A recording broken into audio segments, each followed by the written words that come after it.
Sometimes the problem is not so plainly apparent. That plant over there alive, Megan? The Hewitt School in Ringwood, New Jersey was shut down for a week at the start of this school year after some angry parents pulled their children out of classes.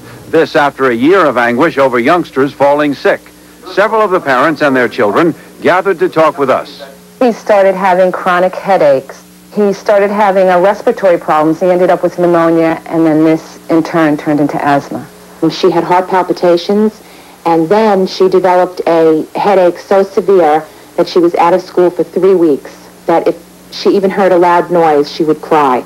Emily, my older daughter, had almost constant headaches, nausea, very lethargic. My younger daughter has not had any headaches, but she's been lethargic. My chest was killing me, and I had major headaches. Almost all the kids in the second grade went to the nurse one day? Yeah. Were you among them?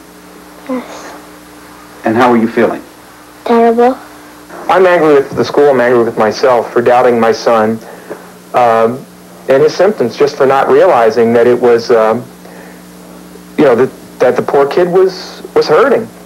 And this is where you had the initial problems? Yes, this would be considered what would be the affected area. School officials say they've made every effort to ease the fears of parents. A testing company hired by the school told News 4 that it did find poor ventilation in several of the classrooms. The school officials said they moved to correct the problem. We brought in testing companies, DEP, OSHA, Department of Facilities Planning from the State Department. So we've had a thorough investigation, and at this point we've been assured that everything is in pretty good shape.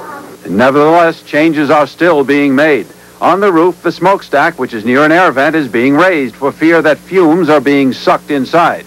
The maintenance shack, where kerosene and other chemicals were stored, will be eliminated. Fresh air, we're told, is being let in more frequently.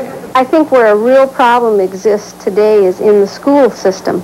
Carol Bass, an environmental scientist with the EPA in Washington, says contaminants in school buildings are often traced to fungicides and pesticides that can impact on children.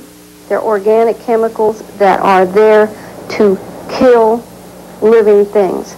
Those children are simply bigger organisms.